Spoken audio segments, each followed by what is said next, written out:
Want to start the recording? Okay, there you go.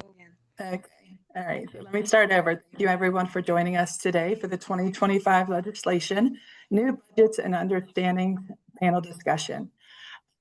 So today, first, let's start some housekeeping. Obviously, this isn't for CE today. We appreciate everybody taking their time. For questions purposes, if you could post your questions in the Q&A section, as that's going to be monitored during the entire live stream. So we would appreciate that. First and foremost, I'd like to introduce Nicole Johnson from Hafer to discuss her vision for this webinar. Good Nicole? afternoon, everybody. Thank you so much for your time. This is going to be a very interesting class. When Peggy had first reached out to me, she had asked me to teach a class on budgeting. And many of my clients had asked, I think we're tired of just the straight teaching on budgeting. Because of all the new laws that have been passed, let's bring in an expert, a panelist, so everybody can get an understanding from the budget process from every different angle. Attorneys, insurance, banking, reserve specialists, everything. So I think this class, you're going to get so much benefit in every aspect of your budgeting that hopefully when you leave here, you're so excited to start your budget. Show me where the money is. So it's going to be exciting. Great, Nicole. Yes, this is going to be amazing. So first, I'd like to introduce Toby Overdorf. Thank you again, Toby, for joining us. Toby's a representative and serves the District 85 in the Florida House. Toby represents parts of Martin County and St. Lucie counties. A 30-year Treasure Coast resident, he lives in Palm City with his wife, Maggie, and was recently promoted to his favorite new title of Grandpa.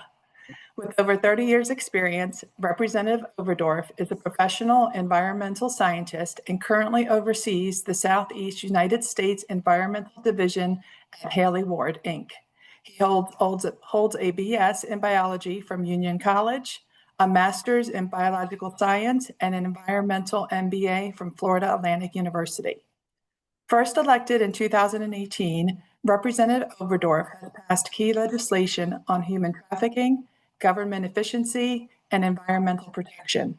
He currently serves as co-chair of the House of Select Committee on Property Taxes and serving his final term in the House. He is now a candidate for the Florida Senate District 31.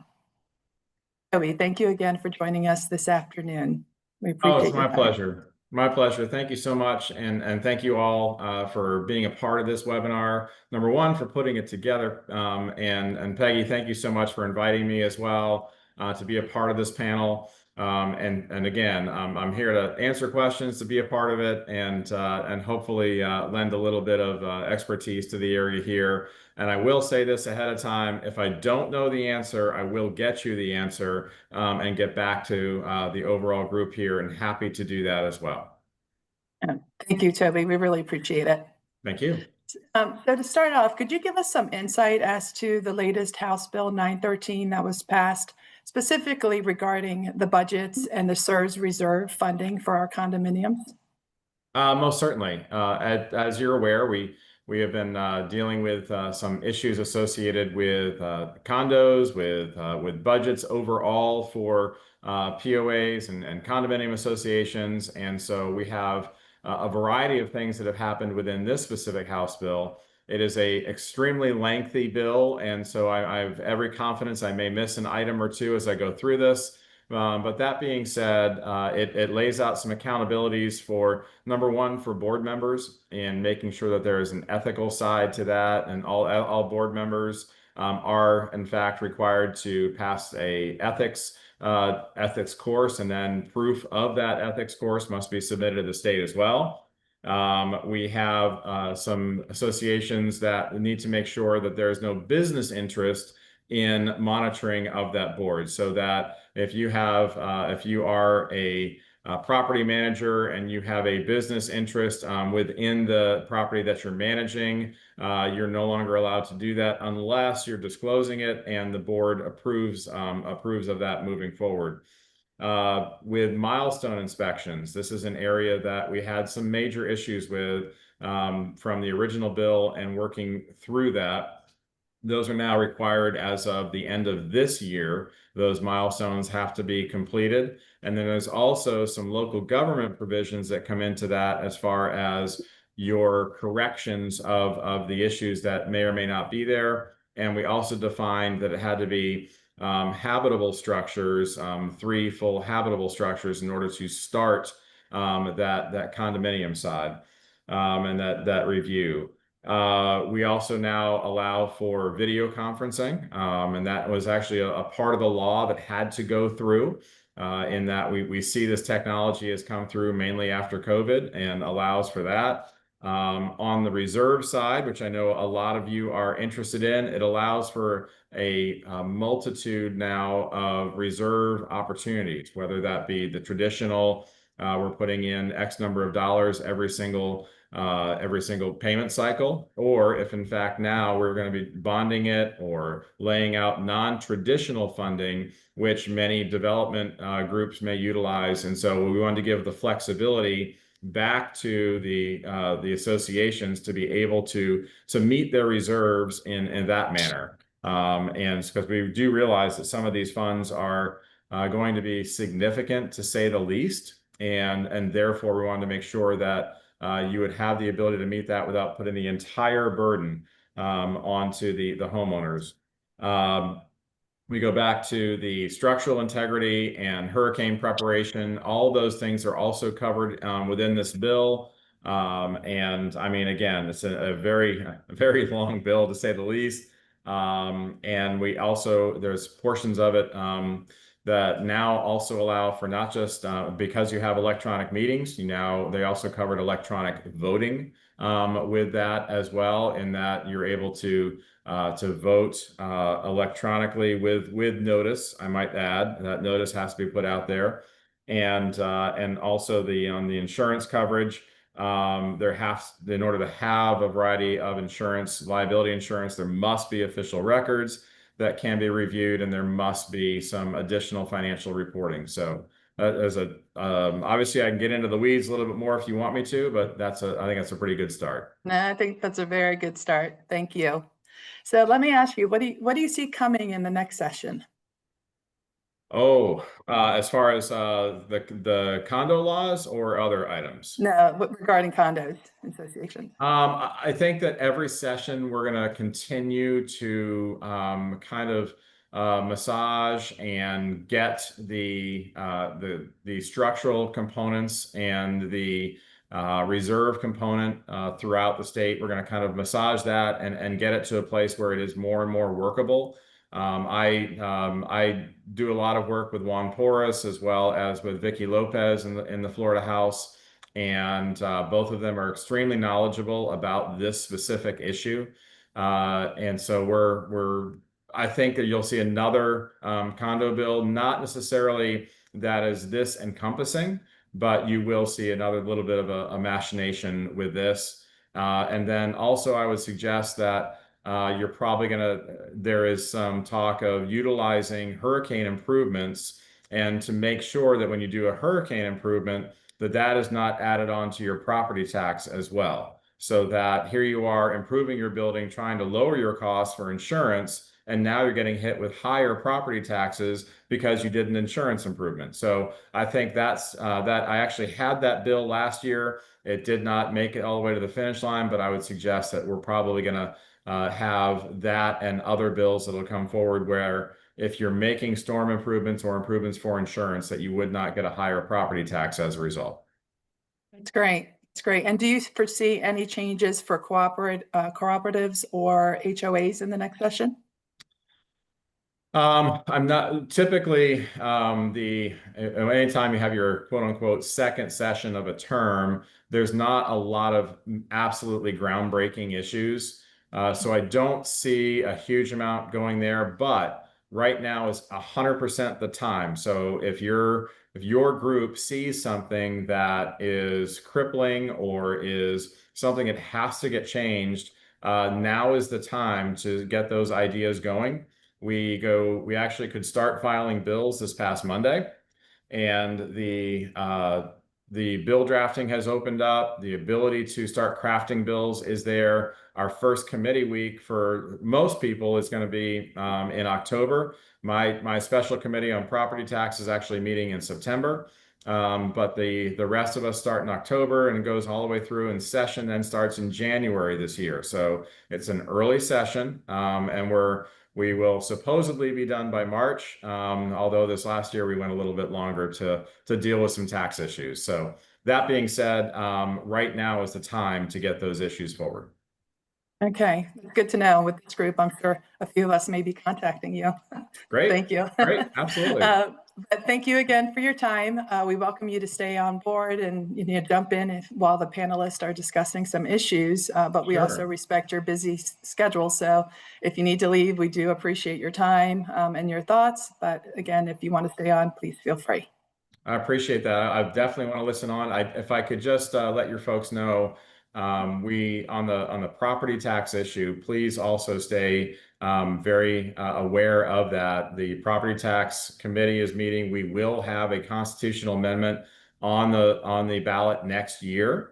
That constitutional amendment will be addressing the higher and higher property taxes that we've seen. We've had every kind of proposal out there, from reducing property taxes completely to looking at ways that we can increase the homestead, increase portability, and we're looking at second homes as well. So probably many of the condominium associations and others may be very interested in this. And currently your property tax goes up by 10% every single year if you are not homesteaded. So we're looking at ways that we can actually reduce that and then reduce that increase. I'd also like to reduce that increase for homestead properties as well. And then we're also looking at ways we can increase that homestead exemption. Some of the proposals we've had are a flat $500,000 exemption, and others we've had as a percentage. In other words, 33% of, say, your taxable value. So a lot of things are out there. Nothing has been confirmed yet as to what direction we're going to be going, but stay tuned. And if you do have an idea on that, also please feel free to get in touch with my office. I've had some great ideas coming in from constituents, and I wouldn't be surprised if we're going to utilize some of them in the final bill. So thank you so much for the time today, and I will certainly stay on. Okay, and there's a couple of questions that came in for you as well while we've been on. One, the first person, Nancy, asked, will the tax relief for improvements retroactive from hurricane damage? I would say that is to be determined, and that the bill has not been filed yet. Most likely it would apply to any improvements that were done in the year that the bill was in fact passed. A great question though, and I understand why you're asking that question as well. It's kind of hard to go in reverse on local property taxes, but I think it's certainly worth a review. Thank you for that question. And another one here, the legislator realized that many associations are now not going to use Zoom for their meetings since the law requires saving the entire recording for a whole year as a liability for any general comments made by the board. This will not allow only in-person meetings, which shuts out owners. For years, we've been told to only record in minutes for the actions taken, never word for word transcript. Okay, well, thank you. I'm glad I know that when I was on our board locally, we kept an audio recording of everything and had that time and allowed for members to review that. So I think this now just allows for that video recording, and we have a lot of cloud storage these days, so I've been told. Okay. Someone asked, is the state looking to help condos that don't have a reserve? That has been bantered back and forth and looking at, and how do you do that equitably then across the entire state? So if I say, all right, well, we're going to give this association here $150,000 towards their reserves, but the one down the road isn't getting it, how do we justify that? How do we, as a state, give you the criteria to work through that? Now, one of the things that we did look at was low interest long-term loans. We looked at a potential for the state stepping in to help with bonding. Those are things that may in fact come through this year. And as we look at how bad this crisis is as far as reserve issues, so I think that you may see that come back up, but I don't see the state just writing a check to the various associations, because I don't know that we could do it in a fashion that would allow for one association to get it over another. I can see the fights that would come from that. Right. All right, thank you. I see some other great questions here, but we'll save that for Katie and her team at Rosenbaum to answer. Great, If thank that you. works. All right, thank you. So now I'd like to go into introducing our sponsors for this webinar. So if the sponsors could take 30 seconds to talk about your company, that would be great. First, we have Siobhan Heredia from United Engineering. Siobhan. Hi, everyone. Good afternoon. Yes, my name is Siobhan. I am the business developer with United Professional Engineering. In May, we celebrated 20 years in business as a firm. Proudly, our firm is led by president and owner Carmelo Giglio. He is a licensed PE, structural inspector, also a licensed contractor, GC. And so what that means is that we are just able to provide tremendous value and insight and expertise to support you in your association. So we do all things from inspections, concrete restoration and repair, milestones, recertifications. So this is what we do. If you have any questions, of course, we are here to help. Please feel free to message me directly and we can come out, take a look, see if you have any needs that we can serve you with, or at least provide guidance and clarity. Set apart, we do offer construction administration. It is part of our engineering services. So we support you start to finish. Your success is our success. We win together. Great. Thank you, Siobhan. Appreciate that. So now we have Dylan from PD Concrete. Dylan. Good afternoon, everybody. Thank you for the introduction. I'm Dylan. My name is Dylan Pena. I'm the business developer with PD Concrete Specialists. We're proud to be a trusted name in structural restoration for over 20 years. We specialize in concrete restoration, waterproofing, and post-tension cable repair. We also assist with the 40, 50, 60-year recertification process to ensure that your property stays compliant. One thing that sets us apart is that we only use in-house employees. We do not use subcontractors. This is to ensure accountability and quality work for every step of the way. We operate out of 2 locations, one in Aventura and one in West Palm Beach. So if you have any questions, I'll leave my information in the chat box below. And thank you very much. Great. Thank you, Dylan. Next, we have Shelley Rovner from Munyon Painting. Munyon Paint. Yes, good afternoon, everyone. I'm Shelley Rovner from Munyon Restoration, Painting and Waterproofing. We are 75 years in business, 3rd generation owned. We cover the entire state of Florida, from Jacksonville to the West Coast down to Miami. If there is anything at all that we can assist with, we specialize in painting, waterproofing, electrostatic painting on metal surfaces. We work on high rises, condo HOA, commercial buildings, you name it, we work on it. Individual homes as well. Enjoy the panel today, and thank you very much for having me on. I appreciate it. Thank you, Shelley. Appreciate your time. So next we have, supposed to have Dawn Miller from Paving Lady. I don't see her on. Peggy, do you want to introduce Dawn? Sure. Dawn is a longtime sponsor for me on the webinars. The Paving Lady is located or headquartered out of Boynton Beach, Florida. Her owner is Mauro Camuzzi. He's been in the industry for over 35 years. They do service the Tri-County area. I believe they're going into Martin County now.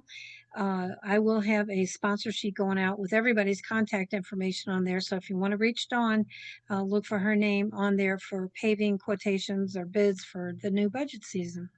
Thank you. Thank you, Peggy. Next, we have Julia from Vinteum. Julia. Thank you, Beth. Hello, everyone. I'm the marketing analyst here at Vinteum. Vinteum has been in the field for over 10 years, simplifying community management for board members and property managers. No matter if you are HOA or a condo, Vinteum is an all-in-one app and portal that will help your board streamline operations from the finances to amenity reservations, recording meetings, and our core feature, a multi-channel communication. Vinteum even help you to comply with laws such as the website law from Florida, offering a website with a resident portal for your community. So if that sounds like something your community could benefit from, I will drop the link here in the chat so you can schedule a free, no strings attached demo. Great. Thank you, Julia. So next we have Bob from Faster.io, who I don't believe is on. I think Peggy will be introducing him as well. Peggy? Yes. Bob? Yes, I just want to introduce Bob Aleka. He's the Vice President of Community Development with Faster.io. Faster.io is a streaming service, and he wanted me to mention that they're going to speeds up to 100 gigs. They specialize in services needed by every community, from a range from complimentary Wi-Fi to common areas, complimentary streaming on TV services, data connections, gatehouses, and association facilities. They do account management, on-site representatives, and they have reduced rates on business phones for association offices. So their app gives you the flexibility to watch anywhere, anytime, and are available mobile phones, tablets, Roku, goodness, Amazon Fire TV, Apple TV, and Android TV. So I hope it did him justice. So he will also be on the sponsor sheet. Thank you. Great. Thank you, Peggy. Next, we have Ben Friedman from City Quiet Windows. Ben? Thank you, Beth. My name is Ben Friedman. I am the president and owner of City Quiet Windows and Doors. We provide turnkey white glove installation services for all window, storefront, door, and railing projects. We are centrally headquartered in Boca Raton, Florida, with offices in North Miami, Fort Myers, and Naples. And being that budget season is upon us, please think of us as a resource to help you plan for any and all upcoming projects. Enjoy the webinar, and thanks for having me. Thank you, Ben. So next we have Cameron from Best Roofing. Cameron? Good afternoon, everyone. My name is Cameron Andres, Business Development Rep at Best. We are a commercial roofing contractor that's been in business for 47 years in West Palm, Broward, and Miami. And now we are expanding to Jacksonville, Orlando, and Tampa. So very excited about that. We are specializing in re-roofs, recoveries, repairs, and preventative maintenance plans for both flat and sloped roofing. And we do offer complimentary roof audits if you're interested. So if I can get the ball rolling in the right direction, please feel free to email me. I put my contact in the chat, and I hope everyone enjoys the panel. Okay, great. Thank you, Cameron. And last but not least, we have Peggy West. Peggy?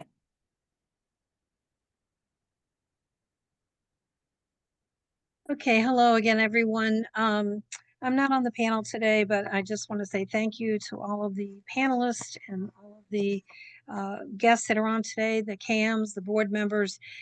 We planned this for a while, a couple of months. It was Nicole's vision, but everyone got together, and we have many, many people on, over 600 registered. I'm so grateful. I have just recently opened up a new directory website called FloridaCondoVendors4U.com. I'll be sending out a notice on that before the week's out. And just want to say thank you. That's all I can say. I'm very, very grateful. Thank you, Beth. Thank you, Peggy. And I will say, Peggy is, doesn't give herself all the credit she deserves. So Nicole had an amazing vision, and Peggy definitely puts it to action, along with Katie's assistants. The two of them are rock stars. So with that, I turn it over to Katie Phillips from Rosenbaum PLLC to get started. Thank you so much, Beth. So I'm going to take just a moment and introduce our sponsors, starting with Nicole Johnson. Nicole, do you want to say a little bit? Sure. Thank you. I'm Nicole Johnson. I'm one of the partners at Hafer Companies CPAs.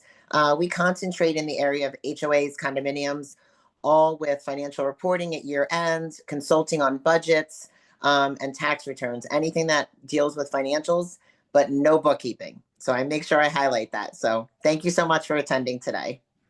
Thanks, Nicole. And then we have Steve Brayton from Rosenbaum PLLC. Good afternoon, everybody. I'm Steve Brayton. I've been an attorney in Florida since 1994. I'm a shareholder with Rosenbaum, overseeing the association practice.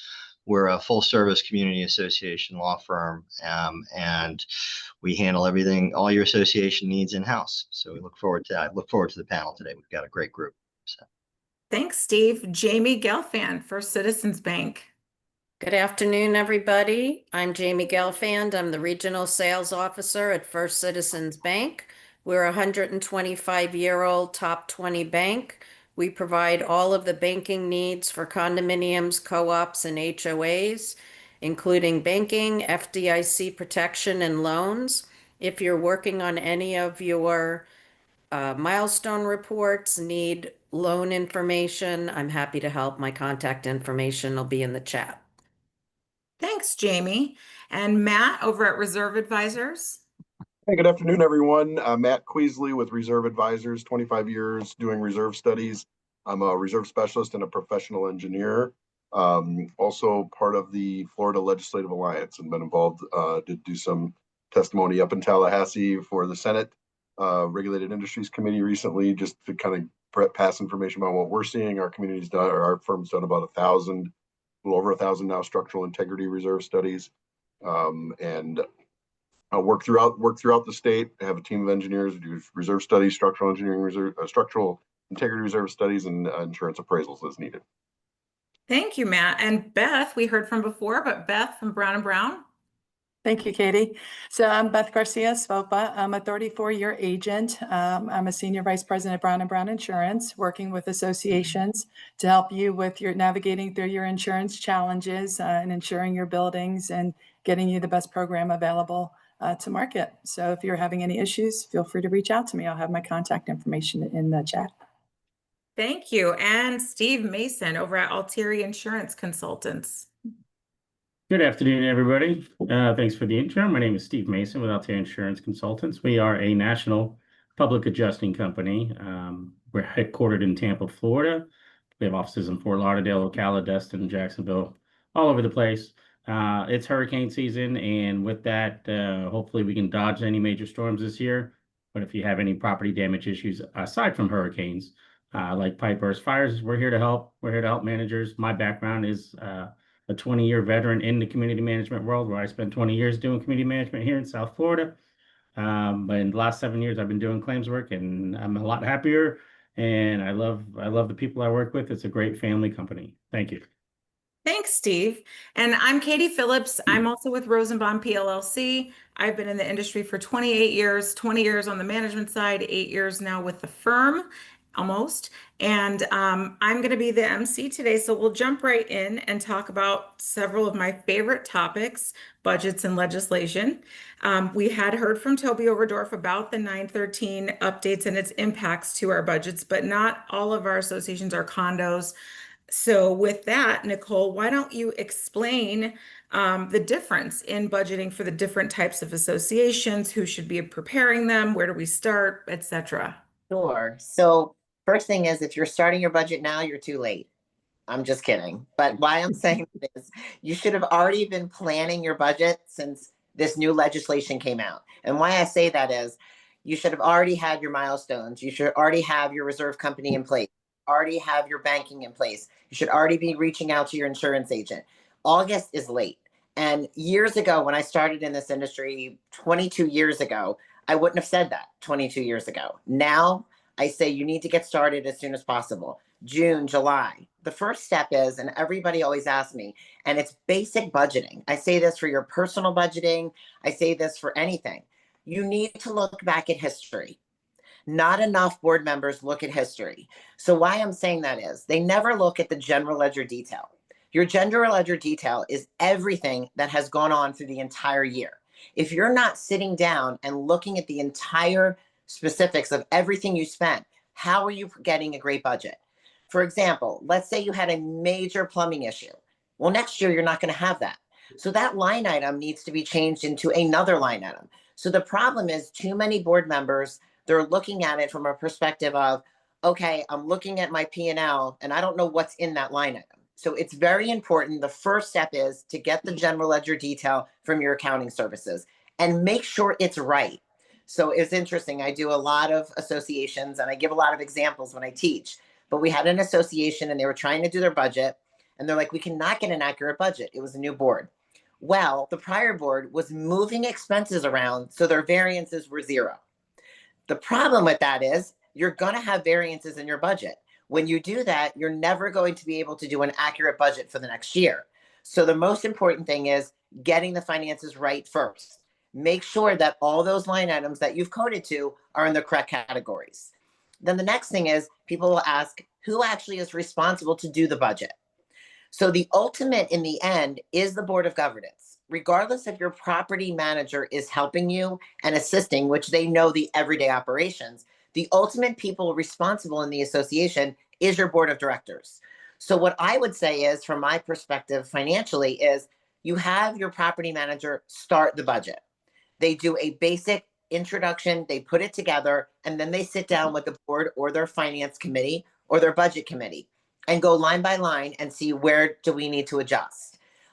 Especially on the reserve side. The reserve is the biggest component of your budget. Reserves and insurance. I'm sure Beth knows that. I'm sure she gets called all the time. They're your two biggest expenses, and they're the most important in your association. So the first thing is starting is making sure your property manager, you sit down. And the other thing is a lot of associations will say, should we have a budget committee? Should we have a finance committee? It's great to have committees. However, sometimes too much input is too overwhelming. So I have an association that has a finance committee, a budget committee, a landscaping committee. And the problem is there's so much input, they never get anything done. So we want to make sure that the input is excellent and you have great people on the board, but too much input can actually lead to where nothing gets accomplished. So the start is, if you're not starting your budget already, you need to immediately start now and really look at that and work with your insurance agent, your bankers, your reserve companies, and make sure that everything you're putting into that budget is accurate, especially the reserve side. If you had a study last year and you waived the reserves, what are you supposed to be doing? Make sure you're reaching out to Matt and your reserve companies, because it's very crucial. What's going to happen is, if you don't abide by these new laws, next year, your auditors, our fun people, are going to come in and you are going to get written up. And what's interesting is we'll hear board members say, well, please don't put that on the internal control. Don't put that in the audit. That's our job. Our job is to make sure you're in compliance with the statutes. And if you're not, it's going to be written up and unit owners can potentially turn you into the state. Awesome. So I think what I heard there too was a lot of great information. And I just want to define that the difference is really between like the co-op and condo side and the HOA is going to be our reserves, right? So, I mean, in HOA land, we don't even have to have reserves unless the developer had implemented or the owners have voted in the lined reserves. But in condo land, we have to have the reserves. So do you want to elaborate a little bit on what that looks like? Absolutely. Awesome. And it's very different. Great point, Katie. In all of your different HOAs, co-ops, condominiums, your operating budget is very similar. It's not going to be very different. Your reserve side is going to be drastically different. HOA side, the wild, wild west, I like to call it, because, you know, as Katie said, unless the developer established them or their membership voted, which is very rare, they can have it basically as a savings account. So they can use those reserves as they please. And I know Matt shaking his head, it's true that it's not really regulated. On the condo side, it's very different too, presentation wise now, since all the new law changes. So first thing is, make sure before you even start as a board member, you're talking to your attorneys and your reserve company when you're doing your budget. The main reason I say that is, and your bookkeeping side, is how it's presented also. You're gonna have two pots of reserves now on the condo side. In the past, you used to have statutory reserves. Painting, paving, roofing, and some people would have, you know, deferred maintenance. It would be very minimal. Now you have two pots of reserves. You're going to have the SERS, which are they regulated. They can never, ever come out of there and only be used for the SERS. And then you're going to have the non-SERS, which are still statutory reserves. I have heard many communities through the budget season calling me and saying, well, the non-SERS, they're not statutory anymore. We don't have to worry about that. No. They are still statutory. They still require the membership vote if you're not funding them, and they still are regulated by the state. The SERS portion now is there is specific line items, which your reserve company, if you have your reserve study, the SERS report, will have them listed out. They must be shown on your balance sheet separate. I've been doing a lot of audits this year, and many of them implemented it last year, and they're combining them. That is not allowed by Florida statutes. So on your balance sheet, you're going to have a SERS reserve, and you're going to have the non-SERS. And what you're going to do is at budget time, you're going to be basing that off of your SERS report and reserve studies. So why I cannot stress enough that I've had communities say, well, you know, we have board members, they're going to do the reserve studies. No, they're not. So you're going to have a problem in your audit time. You're going to have to be contacting your reserve companies to do these. So Katie, it's very important in this budget season. And that's why I was saying this season's crucial, because this year they're not allowed to waive, meaning they're going to be funding those SERS. So it's very important that they understand what the funding is. So like I did an audit last week, and they're a different year end. So their obligation's very different. Well, what happened was they fully funded their non-SERS, but their SERS, they were short. And they claimed, well, no, look at our reserve study. Well, when I looked at the reserve study, the money was different. They already put the budget out and passed it. So now they're not in compliance. So what I had said to them was, you should have been reaching out to your reserve company and the attorneys and let them see the budget, or even us, before it goes out to the community, because you want to make sure that there's no violation. Board members now have much more responsibility in accordance with Florida statutes. There's more liability. That's 100%, absolutely. And you know, the package that goes out to everybody is really pretty critical as well. So, and we can both chime in on that, but Nicole, you want to give the basics of what does need to be in that package? Yes. So for condo world, we're talking about condo 718. Specifically, first of all, too many associations, yes, they're in the pooling method of reserves. So the pooling method of reserves, is very misunderstanding when the SERS came out. You can have pooling method for the SERS and the non-SERS, but they're two separate pools. So you need to, when you're putting out your budget, when you put on your budget the SERS number and the non-SERS, so you're going to say 200,000 in SERS and 200,000 in non-SERS, you must attach with your packet the backup of that. You cannot put out a budget with a one sheet in operating and show the reserves as what you're funding and never show the backup. The community needs to be able to see what is the actual funding and what that pooling schedule looks like. Why? Because what are they voting on? If they're voting on to not fund those non-SERS reserves and they don't have a backup, they're just voting on based on a number. And I have to tell you, I can't stress enough too to my communities, the ones that are very successful have town hall meetings and actually bring in the professionals or their board members and educate the owners on this. This is what you're voting on. This is what can happen in the future. If you're voting to not have non-SERS reserves, down the road, you're going to have a special assessment. This is the impact. So not enough owners realize that, and they only vote on the number. And they say, I'm not going to be here in 30 years. Yes, hopefully you are, but you're funding for the portion that you've been there. And that's the most important. So that package, Katie, is crucial, because they need to make sure that that's educating the owner on their budget process and what they're voting on. We see a lot of budgets come through our office. Steve sees a lot of notices, corrects a lot of notices, and it's very, very clear in the statute and the administrative code that that budget package needs to include not only the meeting notice for that, but also the entire operating budget, the reserve schedule or schedules if you're voting to waive or partially fund, you need to include the full funding and the waiver and partially funded piece of that, and then the cost per owner. I can't tell you how many budgets come in and they're missing the schedules, and they really do need to have all of those components in order to be in compliance with what the state requires. Yeah, and to the insurance, that relates to the insurance side too, because these carriers are asking for this information. They want to see the report. They want to see how the association is funding. You know, everyone's trying to get the best rate. So you have to give them the best information to get that. Oh, everybody wants it. Banks too. I mean, banks want to see that when you're applying for a loan. So you have to have all that stuff in good order. And for condominiums, there is a deadline. Steve, you want to clarify for us what is the deadline on that?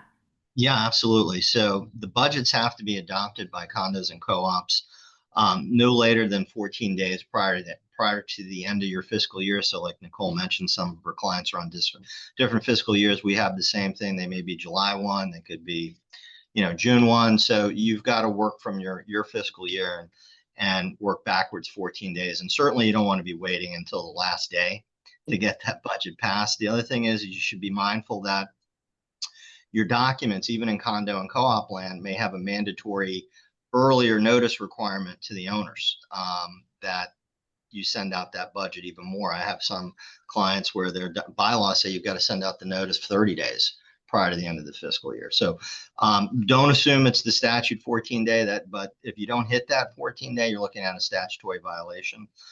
Before I forget that, I wanted to drill down with Nicole.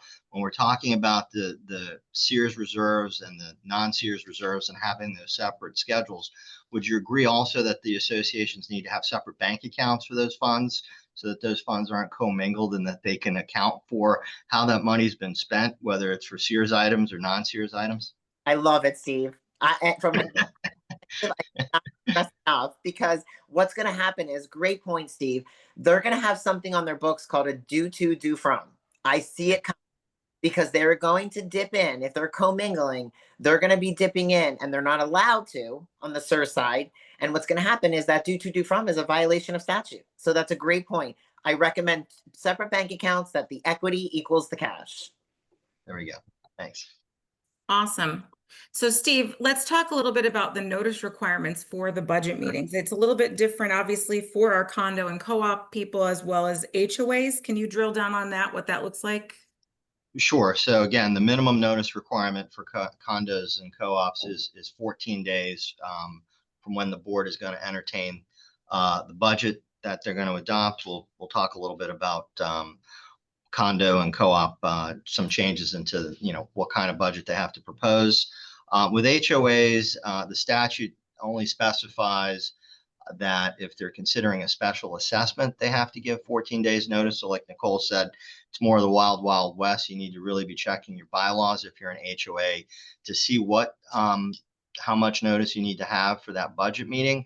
And if your bylaws don't say, the conservative approach would be to do a 14-day notice. And that's both mailed and posted, and we need an affidavit that attests to the fact that you both mailed and posted.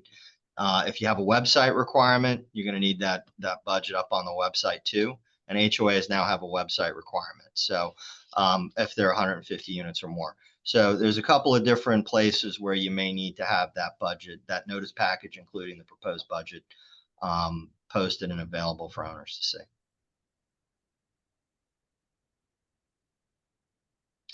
Katie, you're muted. Yeah, you're muted, Katie. Sorry about that. The landscaper's here. So Steve, if you can just elaborate a little bit on what changes that HB 913 brought to us for the SERVS reserve funding in condo land. Yeah, so well, one thing I don't want to forget is that one of the statutory changes that was made, and Nicole touched on this about pooling, is now instead of needing an owner vote, if you want to convert to the pooled method of accounting for reserves, the board can vote on that rather than requiring a membership vote. So prior to that change, a majority of the membership had a vote to change that funding method. So now the board can vote to both pool traditional and Sears reserves. The other thing that was changed with regard to at least the Sears has to do with, I think we're talking about the pausing of the funding. If it has to do with the, so if you're having to do concrete restoration or some other repairs to your buildings because of your milestone report, then you have the ability to pause your Sears funding if you get a majority vote of the ownership, and that you can only pause up to 2 years. So there's a number of requirements I suggest you get with your association counsel to make sure you check all the boxes and that you actually can do that. But you can pause up till December 31st, 2028. And my position would be is you can't just do one vote for the next 2 years. I think you'd have to do it for each budget cycle over the next 2 years. You'd need that vote, because you need to be sure you're still doing that work because if the work is completed, I don't think he can continue to pause. So, it's going to be driven by the duration of that project. Okay. And they did offer some other non-traditional funding methods. And funding methods.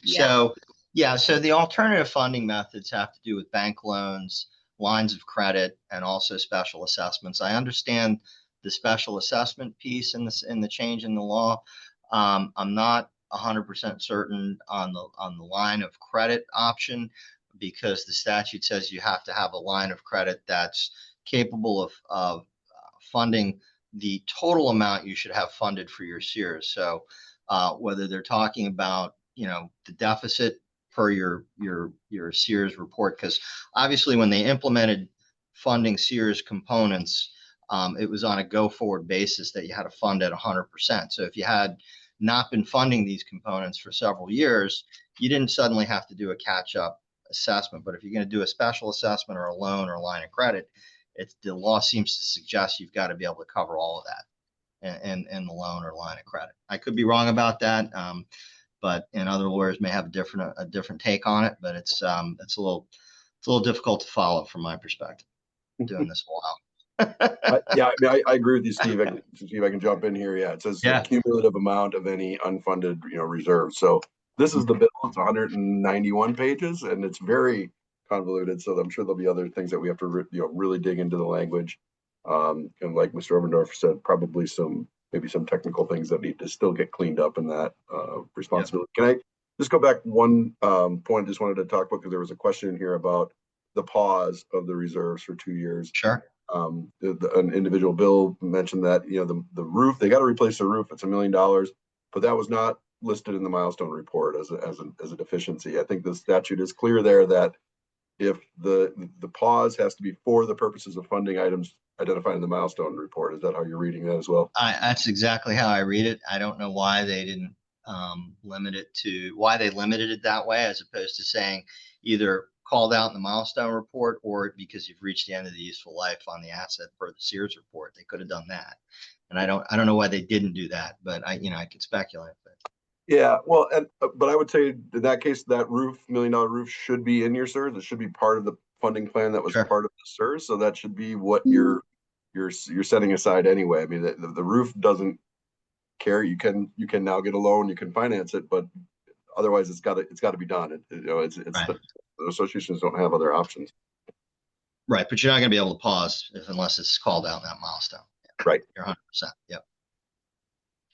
Awesome. And there was a couple of other changes, Steve. So there was the change in the threshold of the amount of the reserves. Oh, absolutely. So they've now increased the threshold for what's considered a reserve item from 10,000 to 25,000. So you may have some things drop out of your reserve schedule, both on the Sears and non-traditional Sears side. And then beginning in February of 26, we're going to see an annual inflation adjustment to the reserve amount, the minimum amount. So that was a good thing, because now the legislature will keep up with inflation. I think it's been $10,000 for as long as I can remember. Forever. So so those are the kind of things where if you're going to either pick that up on the operating side, or you're going to have some kind of just general reserve line item, you may run into some problems with your budget if it sends you over that 115%, which I know we may be covering in a minute here. Yeah, I was just going to ask you about that. So go right on in. Yeah, so this is a significant change to 718 in the budget process. It used to be that if the board was proposing a budget that went over 15% compared to the prior year's budget, excluding what they called reasonable reserves, insurance, and one-time unanticipated expenses, that in order for the owners to essentially cram down a different budget on the board, that the owners had to follow a process. Now the onus is on the board. If the board finds itself in a position where they're putting in certain discretionary expenses that aren't required in the budget, and that's sending that budget over that 115% threshold, that the board has to present the owners with a substitute budget, taking out those discretionary items and allowing the membership to vote on that budget. If the membership votes to approve that substitute budget without what they're calling, these discretionary items, then the board it has to move forward with that budget, and that's a majority of the total voting interests. If that vote doesn't happen, then the board can proceed to consider and approve the budget it was initially looking to pass. So, when Nicole talks about town hall meetings in advance of a budget, this is a very important thing, because if you're going into the budget meeting and you haven't had any discussions with your owners beforehand, there's going to be a lot of conversation going on at that budget meeting. And it's going to be a real difficult meeting to manage because owners are going to be seeing this for the first time. And I also agree that, having those advanced town hall meetings can head a lot of this off, and it may change what you're going to put forward to avoid having to present that substitute budget, because that just further complicates the whole notice package, the whole meeting process. It's going to be hard. So, Steve, when they talk about discretionary items, because it's interesting, who determines what the discretionary items are? The board?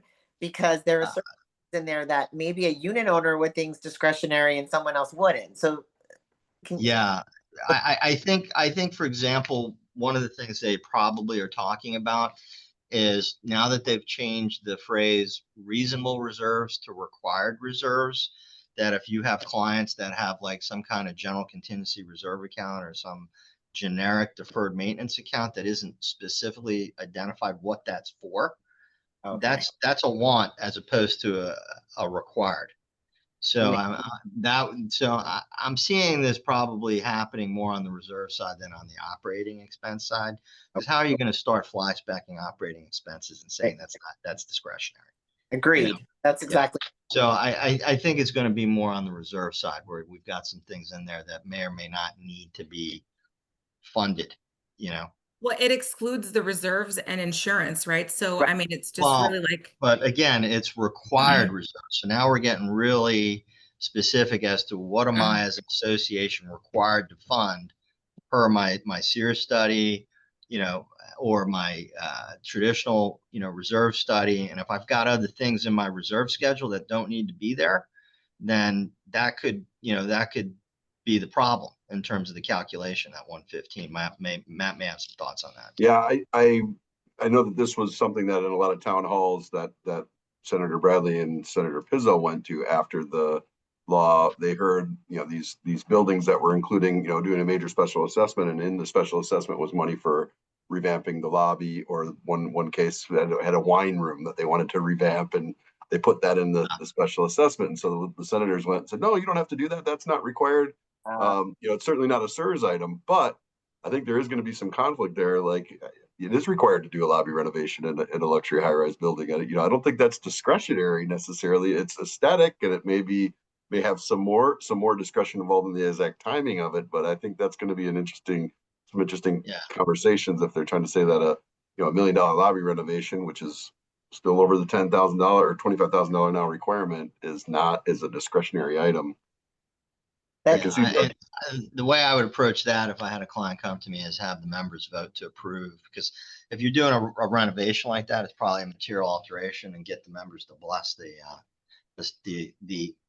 concept and the expense, and then the board can levy the special assessment with a whole more level of comfort. But if you're including the lobby renovation in the reserves, that may be a problem. Yeah, I went through the budget just to look as an example. I said the only thing I would see is a contingency. Somebody putting in 100,000 in contingency could be discretionary, where the rest of it's really items they need for operating.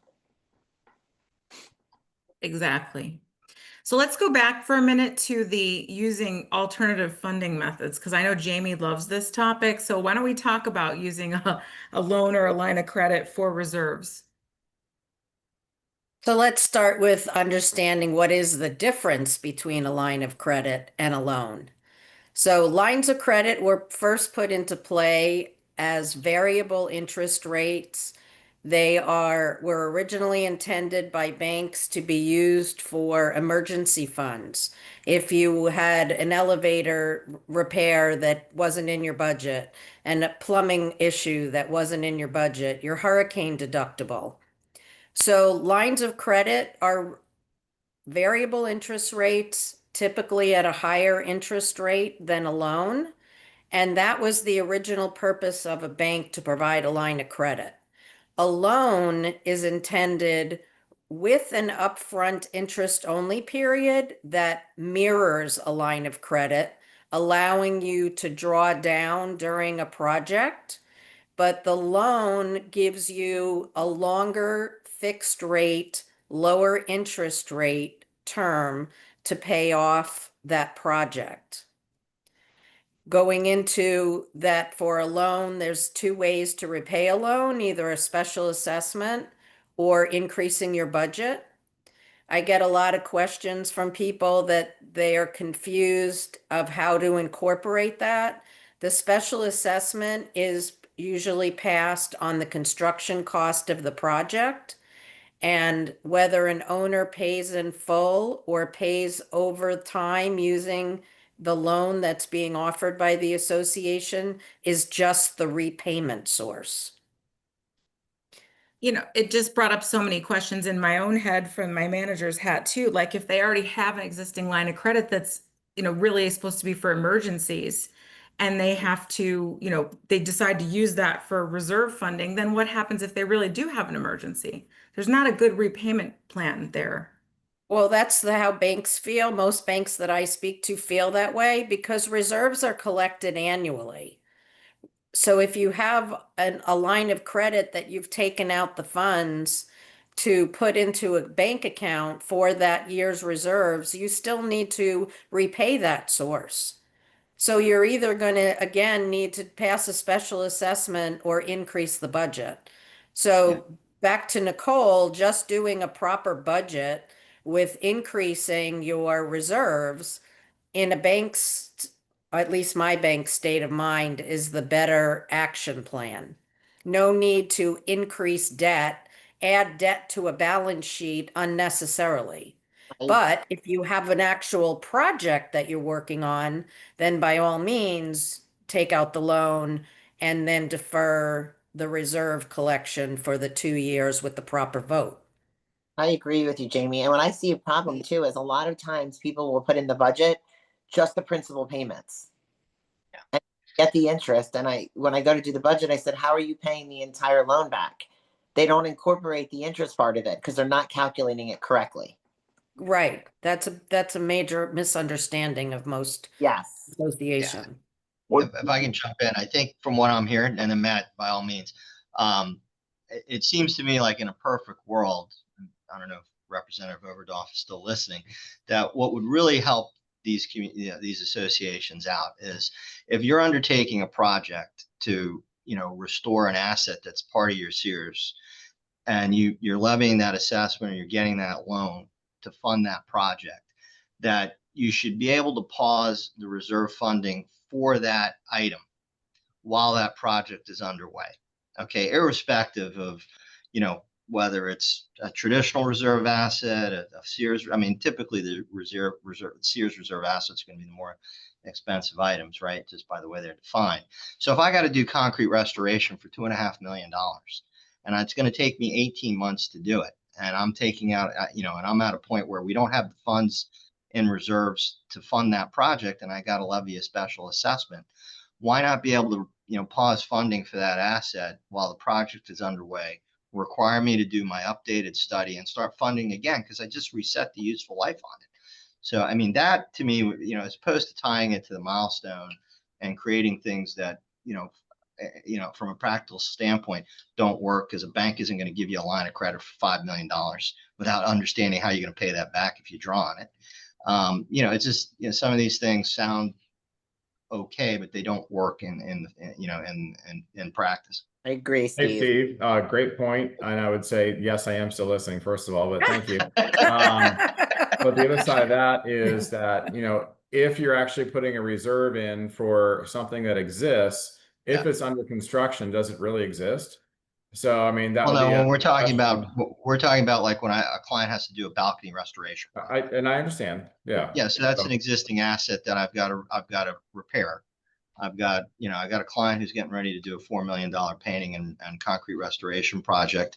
And so today they don't have the money in reserves. 20 years from now, they might, but when we're dealing with these new things today, where it can be helpful, is to have the flexibility to fund that project, through a loan and special assessment, and allow the pause through the date that the project is completed, irrespective of, because it may not have gotten picked up in the milestone based on when they did it.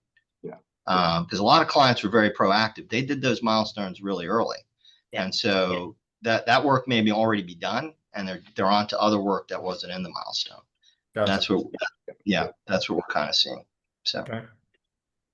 That leads me into the topic for Matt, for you, which is if they do decide to pause or do something alternative, that it's the statute language basically says that they would have to then do another surge report. So do you want to elaborate a little bit on that? I do, but I want to go back to the conversation we were just having, because I think there's, Stephen, you bring up a good point, and it's in theory, that is the way it's always worked. When we recognize an association has to do a special assessment for a project right now, that they're not funding reserves for that project right now. They're funding reserves for the next time they have to do that 20 years down the road. And so, sure, you could pause in a couple of years, but it's not going to make a big difference. And you can't pause the roof that might be 3 years or 5 years away. Like, you've got to continue to fund it. I think what we really, really try to stress is you got to pay for the cost of owning the building. You have to take care of those items, and pausing this only makes the fees 2 year. Whenever you stop the pause, it only is going to make those costs higher. And then back to the line of credit idea, I get that. I think I agree with Jamie and Nicole 100% on that. I use an analogy of saving for college, right?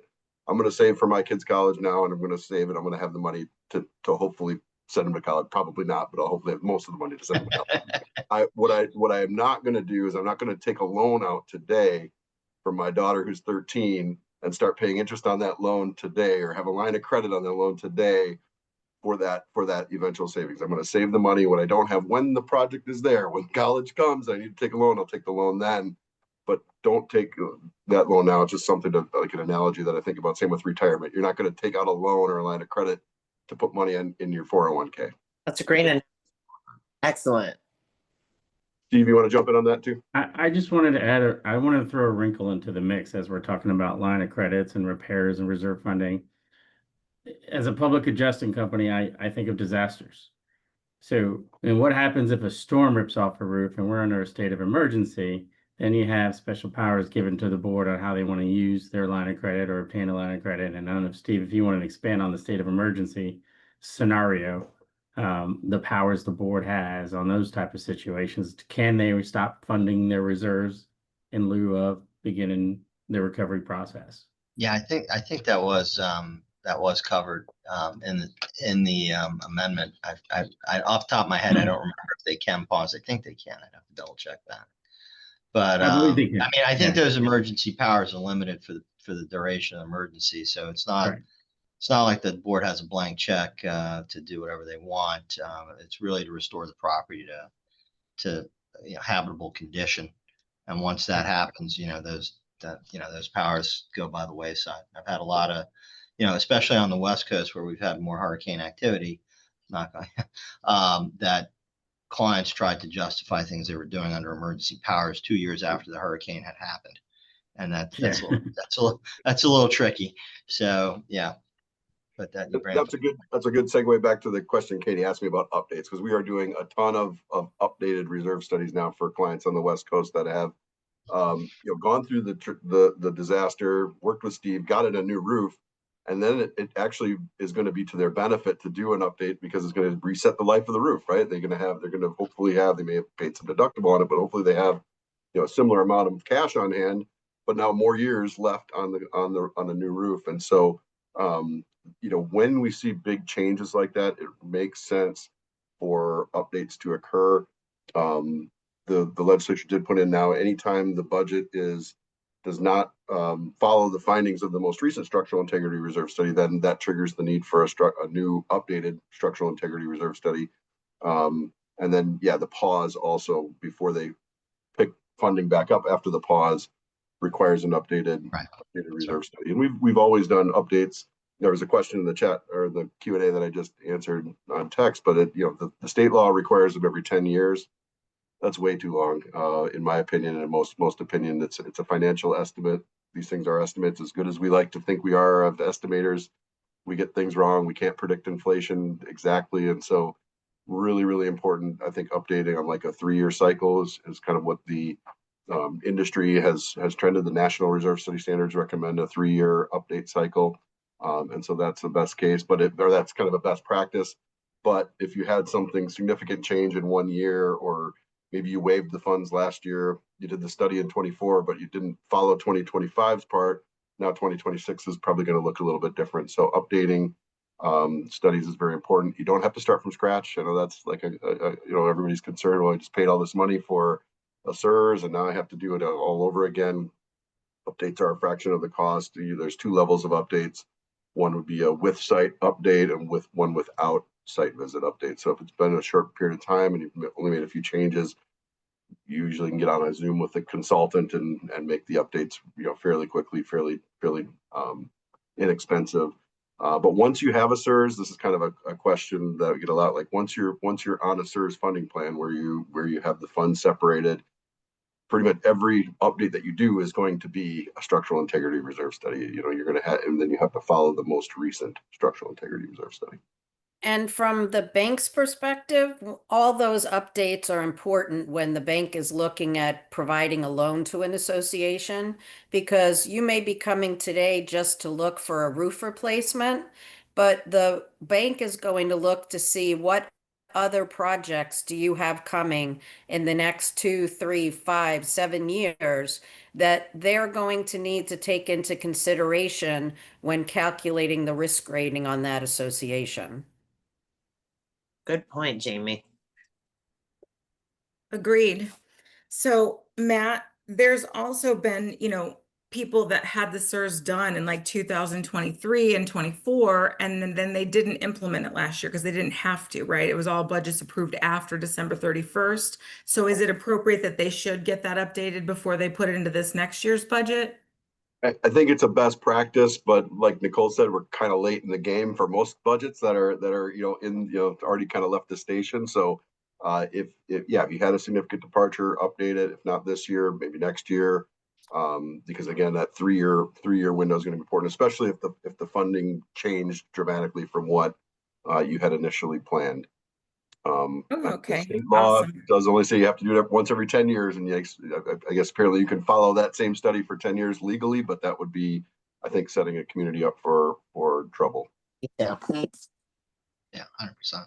And there was some reporting requirements for the SIRS as well. Do you want to talk about that? Yes, and we just got an update yesterday from the DBPR on that as well. So I'm going to put in the chat, I think, the new link. From was it 1021 a couple of years ago, changed to require the board distributes the structural integrity reserve study to the membership within 45 days of receipt. They also needed to report to the state that they completed it and distributed it. So the state had a form. Now with the new requirement of creating an online account, which we may get into later, I'm not sure where we're at with that, but you create an online account. Now the SIRS reporting is done on the online account. And so there's a whole new system to do it. It's a fairly lengthy process from what I've seen laid out here. And like I said, I'll share the link in the chat, but there's also a database now as well. So that anybody can go on, a bank or an insurance company or prospective buyer of the building can go on to the state's database and see that you've complied with the requirement to report it to the state, which means you gave it to your membership as well. And this year with 913, they added a requirement that the board must sign an affidavit acknowledging receipt of the structural integrity reserve study as well. Awesome. Thank you. So we did talk a lot about the reserves in that piece, but there are some good questions in here about the operating line items. I'm going to give one to you, Nicole. One of the largest expenses is utilities. What do you suggest with a constant 12+% rise per year on utilities? I would wish there was something we could do about it. I wish we could go in and fight and say, reduce it. It's government. There's nothing you're going to be able to do. The most important thing is knowing what those increases are and making sure they're put into the budget.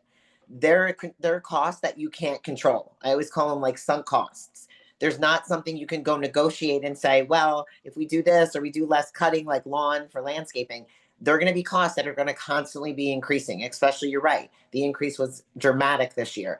The most important thing is just educating everybody. They're costs that you can't control, maybe looking at another line item where you can control it and reducing in there for the increase that's happening with utilities. So that's the best you can do because there's nothing you can negotiate for that. I wish we could. We all do residential. Try to write a letter, but you know, you're going to be one voice out of it. I mean, it doesn't hurt to always reach out. But yeah, I agree.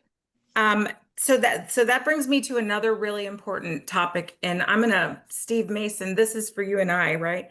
Let's talk about a contingency line item. I think you should talk about what your thoughts are on that. Wow, the general line item that we have in budgets there, contingency can mean anything, right? In my business, a lot of people add money in there for deductibles. You know, older properties have a lot of property damage, whether it's a pipe burst or fires, and they're facing deductibles amount or high deductibles, especially water losses. Nowadays, water loss deductibles are average of $50,000 to $100,000.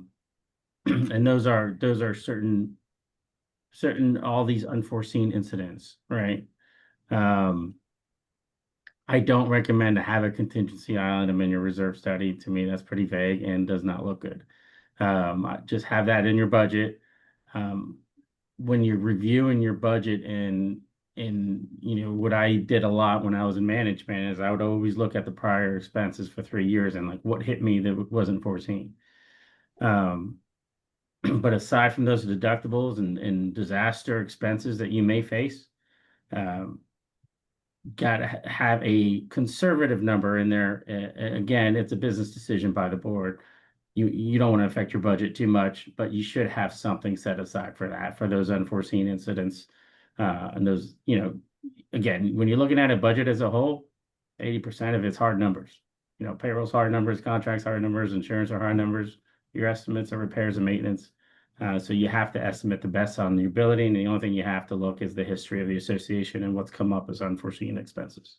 Listen, in the 28 years I've been in this business, I have never seen a condo go a year without one leak or some kind of plumbing issue. Never, ever, right? So there's a couple of ways to tackle that. It could be a plumbing line item. It could be, you know, repairs and maintenance, unforeseen or whatever, just, you know, outside of your actual contractual stuff. But there should be some form of a contingency because, like I said, never been yet seen one condominium not have some kind of an event in a year that was not planned for. So I think that there should be something. How you budget that, what line items you put in there, you know, you can work with Nicole or the management company to come up with how you want to see that, but there should be some extra money. And I want to emphasize, you know, we're talking about like pipe bursts and, you know, damages not to meet your deductible and why you should have a contingency. There's no difference between an old building and a new building. Things will happen. I've dealt with claims for old buildings, and I'm dealing with one right now at the Austin Martin condo, which is a brand new building. You know, things happen. So don't think just because your building is new that you won't have these incidents. Every building is susceptible to any type of, you know, just accidents like that. And then of course, you know, God forbid a storm ever come through, you know, there's a whole nother mess of ball game there. Great point. Before I go to, go ahead, Nicole. No, I'm so glad he said that. It doesn't matter if it's a new building or old building. You're so right, Steve. I have new communities saying, well, we'll never have an issue. Yes, it doesn't matter what building it's in. Great point. And I am going to get to insurance, which obviously is probably the most costly line item for everybody, but I thought there was a good question here that I will address. Nicole, what do you think about landscaping replacement? Should that be in the operating or in the reserve? I have to cover. Everybody talks about this. Okay. Yes, I understand that landscaping lasts a long time. Everybody says that. You know, I'll have trees that last years. It's still not considered capital. in any terms of accounting or anything. So even under Florida statute, you'll notice they don't have listed landscape replacement. It's not considered capital, regardless of how long it lasts. It's really an operating expense, especially because it's not something that's urgent or has to be done. So I always recommend that it should be in your operating side. And obviously, if you're an HOA and you have non-statutory reserves, you could put it in that because you can use it. But I recommend putting it on the operating side. And it's not insured either, so I don't think it's insured. There you go. In most cases. It is for really small values, nothing Yeah, that matters. really tiny. You'll get a new shrub. Which will bring me then to the most expensive line item in most people's budget, and that is your department, Beth. So do you want to talk a little bit about the changes from 913 and how they are impacting the cost of insurance? Absolutely. Yeah, so one of the first components, obviously, is the replacement cost determination must be every 3 years by independent appraiser, where this is kind of, and always the case with us at once every 3 years. That was a statute in 718. Now it's become more specific in the definition as to who can conduct the appraisal, because we can't have any bias. It has to be consistent. Again, this is trying to eliminate any conflict of interest. You know, we hear stories from the carriers quite often of, you know, competition coming in. They have a guy, the guy's coming in $40 million less. Meanwhile, this guy, you know, does things a little differently, maybe not like most of appraising companies do, and it becomes an issue. So they're trying to become a little more definitive on that. Now, what we'll do with insurance, of course, we're helping one of two ways. What the insurance carriers are trying to do is make sure every building is obviously insured properly to make you whole at the time of a loss, that there's no question. On the flip side, and I saw it happen this year when an appraisal was done, should have had it done last year, they waited a year. We actually received the appraisal this year, and their values were actually lower. So on top of the lower rate that we negotiated, we were able to reduce their building value a little more, giving them pretty significant savings. They're hoping this will stabilize the marketplace even more so, because what we're seeing this year is definitely a stabilizing factor in the marketplace, where, you know, in 2023, 2022, we saw the rates going up significantly. In 2023, we saw them starting to come down. Over the past 2 years, it's been a reduction about 20%. And again, I'm used saying that across the board, because in Miami, it's a little different than Martin County and St. Lucie County. We are seeing a stabilization in rates and somewhat of reduction even in 2025. My caveat for 2026 is what happens in this hurricane season, of course. So once we get through this, we'll have a better idea as we approach January 1, when the reinsurance negotiations start to take place again with the carriers. As you know, we are seeing with Citizens, who in 2023 became one of the biggest carriers of property insurance. They're now decreasing due to the marketplace and what's taking place.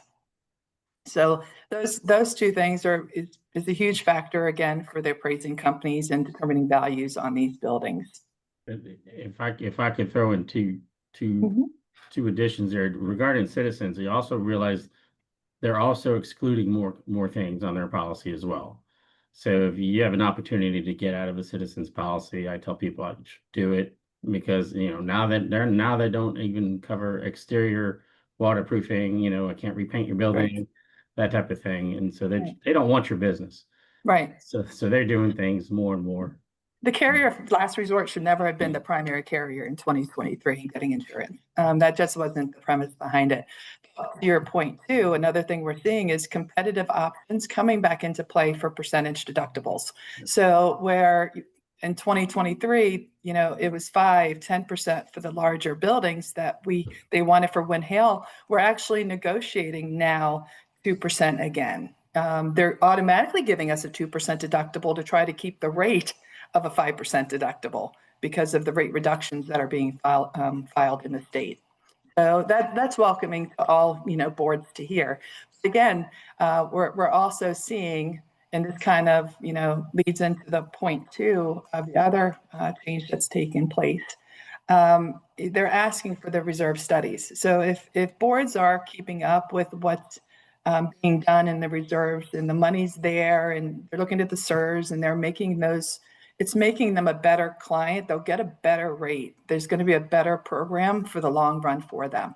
So while I know it's an inconvenience, Surfside created a whole mess of stuff at the worst time too, during COVID, when everything was changing so quickly. But it is creating a stabilization. We're seeing more markets come into the marketplace. Again, the rates are a factor. The other thing the legislature did was they did allow now associations to kind of combine their forces to come up with a loss factor, maximum loss factor based off a 250-year windstorm event. Now, these modeling programs were available in 2023 because or 2022, because a lot of carriers weren't able to get the capacity of what some of the building limits that were being required. So now they've said, okay, well, we're going to allow you to do this in hopes of, getting a better rate, maybe getting a better program based off the loss limits windstorm models. Now, I will say, I quoted a few of those. They were very expensive in 2023, 2024. It was more for the buildings that couldn't get the current limit, as opposed to being a solution to get lower rates for full replacement value. And I say that because as we're entering a time, and we're in a time where you're getting very competitive rates, the premiums for windstorms, I just don't see them, these windstorm policies, stop loss policies, being a huge benefit to associations. But again, your insurance consultant who you deal with should be bringing these options to you to discuss the pros and cons of them. Because again, these rates on those policies, they're based on a model that's accepted by the Florida Commission on hurricane loss projection methodology. So it's basically, all guesstimates on what it's going to look like. And if they would have done it based off of what the activity that occurred in 22, 23, those rates were much higher. In 2026, 2027, they might be a lot lower because we haven't had much activity this year, and last year was fairly minimal. But again, that kind of remains to be seen going forward. Beth, you do a great job with the clients. I know you do a lot of the clients too. My question to you is, when do you have your associations reach out to you for the renewals? Like for how? Oh my gosh. Advance? I actually start working on projection. I do something for my clients where I put a projection worksheet together, and it's by line of coverage, not overall and not just for property. So I'm already working on 2026 for a lot of my clients and putting that projection together. I start working on my physical renewals. As soon as they renew, we're already looking at which markets might be a potential opportunity for next year. Because if there's something that shows up on a SIRS report that we know a certain carrier will want that fixed, if I think that's going to be of major benefit, I need to let my boards know, so that way they can work that and get that into their, rush component. Because let's face it, not every board looks at every issue the same way. So whether it becomes your property claim or one day a liability claim, that's to be determined based off of what the issue is. You're very proactive. That's great to hear. That one. There was a question early on too, which was, will the legislature address the insurance industry canceling condo association policies due to their own opinions, ignoring certifications and or warranties by manufacturer, engineer, and professionals? I don't know. Yeah, I saw that question. I mean, it's a great question, and I get that quite often because you can't confuse warranty with insurance. So warranty, and I get this a lot, especially with roofs. They'll say, well, I have a 30-year warranty on my roof. Well, that's going to say it's going to protect the work that was done and the product of the roof. If that roof fails, it's not going to cover the damage that occurs to that building as a result of that roof. So there's a fine line there. And as we know, warranties, it doesn't take much to make them null and void, where they're not going to back their product. As far as the state getting involved, the insurance carriers, they go off the information that they receive. So I can't really address that because I don't know their circumstances behind the situation. If that person wants to contact me, explain what happened, then maybe I can provide a little guidance to them, because I take more of a consultative approach than a selling approach to insurance. Yeah, Beth, at least with roofs, it sounds like what the insurance carriers are concerned about are making sure, the roofs meet, the current building code. So, if you've got a roof that's almost 20 years old, even if it had a 30-year warranty, chances are the building code has changed, a few times since that roof was, was put on. And that's probably what's driving, I'm guessing that's what's driving, like a citizen mandating roof replacements, even though, it may be that the warranty is still good or it's not quite 20 years. And they're saying, hey, look, after 15, we want to see that roof changed, because they're looking at it from a, like you just said, a failure chance, perspective. They've run the numbers and they figure there's a higher chance of failure after a certain period of time because I'm assuming they've looked at their claims and when did the roofs fail? At what point? It becomes an integrity issue, the integrity of the roof. And with that being said, I have a lot of associations that reached out to me. Why do I want to buy a 30-year warranty if I'm going to have it replaced in 20 years? Great question. I don't know what the math looks like. I can't answer that. I'm not a roofing expert. That's why I deal with the partners on these relationships that we have.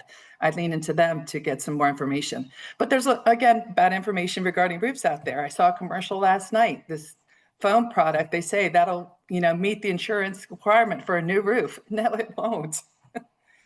So you also get, I'm sorry, go ahead. No, I was going to say, just refer back to their insurance professional who guides them in this process to ask the question of the carrier prior to spending money, especially on products that aren't going to make a difference at the end of the day. Yeah, and the only point I was going to make is regarding the roofs, just do those annual roof inspections. They tell a story, and if you ever get into a claim situation, the burden is on the association to prove that they've been doing their diligence in maintaining the roof. That is a great point, Steve. Yeah. Amazing point. And I just came across that on one of my renewals. The carrier said they had to get a new roof.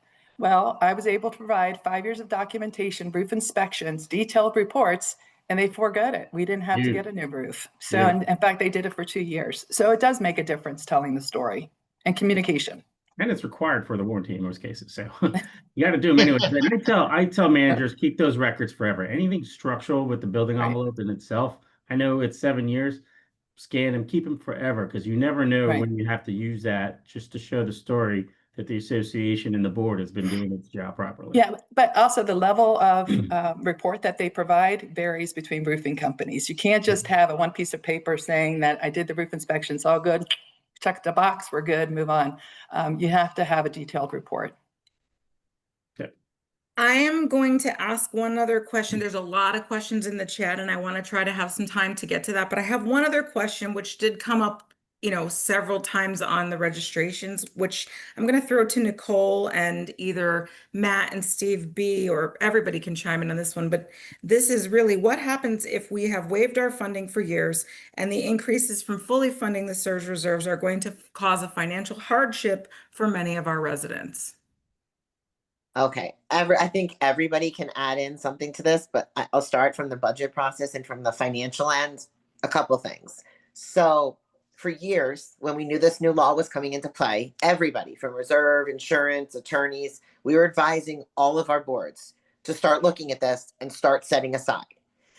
Also, there's been statutory reserves for years, but because the community chose to waive them, it's not now the issue that you're in financial detriment. It's just you chose for years to waive them. Now you have to fully fund them. The money has to come up. So the issue is your dues have been so significantly low because you have put a budget out that's not realistic to maintain that building. And I'm not trying to be harsh. It's a reality from a financial standpoint. You chose to keep those dues low to not fund the reserves. Now, because they're fully funded, you're actually coming up to what your maintenance fees should have been over the last 15 or 20 years. So in reality is you're actually where you should be. And now what it's doing is it's putting all condos on the same playing field, because now they can't say your community is not funding reserves, but ours is, but our maintenance fees are lower. Everybody now is going to be the same because they're all going to be funding this reserve. So now it's going to be a realistic budget. And you're going to have to sit back and say, yes, how do we afford to do this? It's the point is, okay, we're going to have to raise our dues. Maybe there's some people that truly can't afford to live in that building. I don't like saying that, but it's a part of reality financially. that they bought in there when you were not funding reserves, they could afford it. Now that you're funding where you should be, they really truly can't afford to live there. So it's going to be an interesting year when all this takes place, where all the budgets are going to go. But it's really educating your owners and saying, this is where our building has to be. It's a Florida statute, and financially, we have to be where we're required. Yeah. No, Nicole, I mean, I remember when we were doing seminars before COVID, where we used to say you can only kick the can down the road so far. And you're going to get to the end of the road at some point. And, unfortunately, the tragedy of the collapse triggered the legislature to act because associations wouldn't act. And so, you're 100% right. And, people avoided, funding for many, many years. So now that, we've reached the end of the road. And the other part of this that shouldn't be lost in the story, which we haven't talked about, is, buyers have gotten a lot more sophisticated. We know lenders have gotten more sophisticated, but, there is going to be a translation to higher property values if you have better reserve funding. Because when somebody's looking to make a purchase decision and they look at the financial stability of the association, that property suddenly becomes more valuable because they know they're less likely to get hit with a large special assessment. So, we can't, and, look, I'm not a realtor, but that's what we've seen. I think a lot of us have seen that, where clients are reporting to us, property values have gone up now that we've done these projects, now that we've replaced the roofs, now that we've started funding reserves, we're seeing increases in property values. So there's some pain on the front end that's going to, perhaps get recaptured on the back end. I don't know. That's a great point, Steve. You're spot on that. I agree with you. I'm seeing it too. Or the values. Kudos to all those boards that have done that and made those difficult decisions. So, a lot of them that we worked with, for 20, 30 years prior to all of this are in great shape, and they're not seeing the financial hardship. And I just, one thing that I've told people for years, and then I know there's a lot of backlash and kind of anger at the government that they made this financial hardship. Again, the roof didn't care. The lawmakers did not create these expenses. The expenses were going to come. Associations have kind of three or four options. They can go to their reserves, they can special assess, they can do some financing with Jamie, or they can do nothing. And the least expensive, the easiest, least hardship way is to have reserves for these items. So the other items are, it just is kind of I think, a little bit of a false narrative. In addition to what, Nicole and Steve said, like, there's a little bit of a pointing of the finger, or a little bit of a denial for communities that are saying that, this is a hardship that was created by the government. This was going to happen. Oh, no, I've actually heard that they should be exempt from doing these and grandfathered in because they're such an old thing. I'm like, this is why it started. Right. Yeah. And from the bank's perspective, if you're looking for a loan and your budget is being prepared and your line items are not enough to cover the interest and the principal, the bank is going to come back and, as part of their loan approval, going to require a budget increase before you will receive full loan approval. So the banks are looking, and you just can't avoid what's happening. Well, and I think it's really prudent to note too that if your reserve study that came out, your SIRS or your regular reserve study, says that you need to have concrete restoration in 1 year's time, and you're looking at a huge increase because you don't have enough money in that, you should talk to Jamie now. Jamie can finance that out over like 7 years or more, and you can make it more palatable for your owners to get that stuff done, and just get it done now, because it will reset the schedule. And then Matt will work with you to get that back to a reasonable funding amount. I think that's really important for people to do those projects. Absolutely. And like, for years, like Steve was saying, the seminars we went to, even my communities, I would say, well, if you're not going to fund the reserves, set it aside somewhere else, because you're going to get hit with a large assessment for that. So if you're saying, I'd rather keep the money than give it to the association, you should have had it set aside personally, ready to fork it up when this happened. But they don't, because that's not the reality of it. They're a special assessment community. That's what they called themselves. Right. All right. And I did want to just touch on one other thing. You want to verify that what your increases are going to be. Steve, do you want to just give us best practice, basic budget best practice on that? Steve Mason. Yeah, increases on, so as you're doing your budgets, obviously everybody knows the 3-bid rule. It shouldn't be any different when you're doing your budget. You may have great relationships with your vendors. And if you're getting hit with an increase, let's take a security contract, for example. If they're hitting you with an increase, call some other security contractors. Doesn't take much to make a phone call, get some other bids out there, do your diligence. As managers, we would always like to show our clients that, hey, these are the best options we have laid out for you. It's just good business practice. Again, you may be great, you love your landscaper, they're the best in the world, but when they come in with a 15% increase and it's like, oh yeah, things happen, right? Look at the payroll costs in the last couple of years have gone up 36%. That's a factor. That's going to happen. But these are things to know. The price of, you have a general contractor, we look at the cost of construction materials. I mean, talking about insurance appraisals going up, that's gone up. So things happen that affect your service contract industry. Just make sure you get good explanations from them, but get other bids as well. It does not hurt to get those comps and make the best business decision you can. Awesome. Thank you. All right. So I'm going to get to some of these questions. There's some good questions here in the Q&A. The first one, and I don't know if Representative Overdorf is still on here, but is the ethics course in addition to the new director course? Maybe Steve. I don't think he's on here, but he did leave his email in the chat so people can email if they have any questions or suggestions as well. Yeah, Steve, do you want to opine on that, Steve B? My understanding is that they had to do a legal update in addition to the 4-hour board cert. I didn't catch a specific ethics class on top of that built into the statute, but it is 191 pages, so I might have missed it.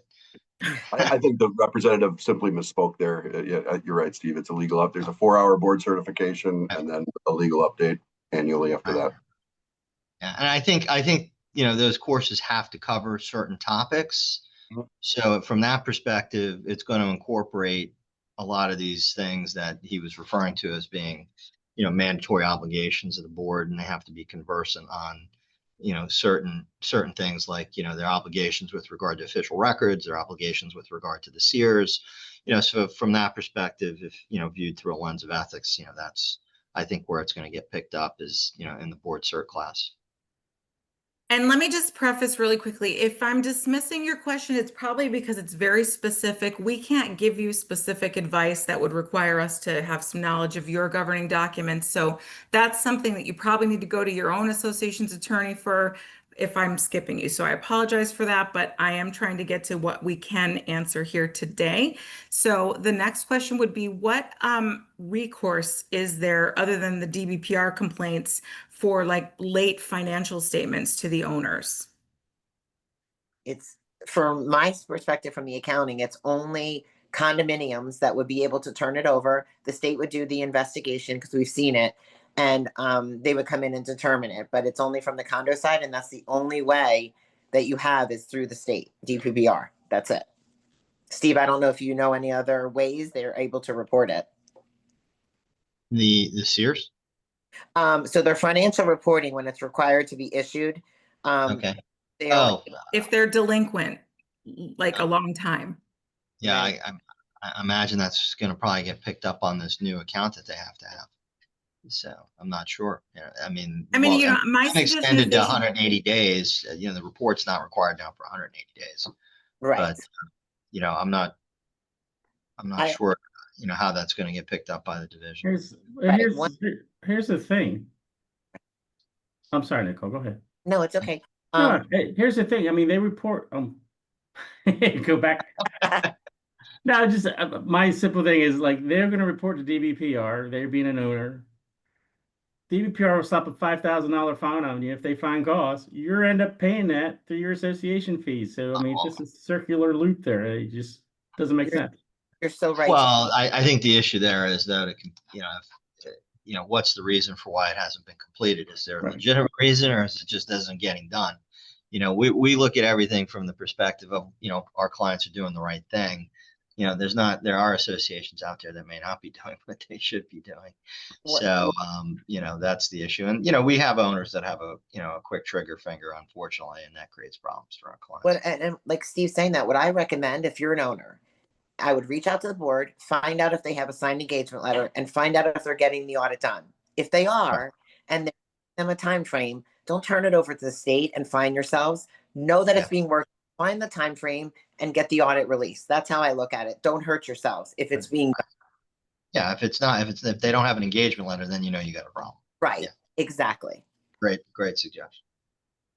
All right, Steve, what is required for condominiums to supply to a buyer?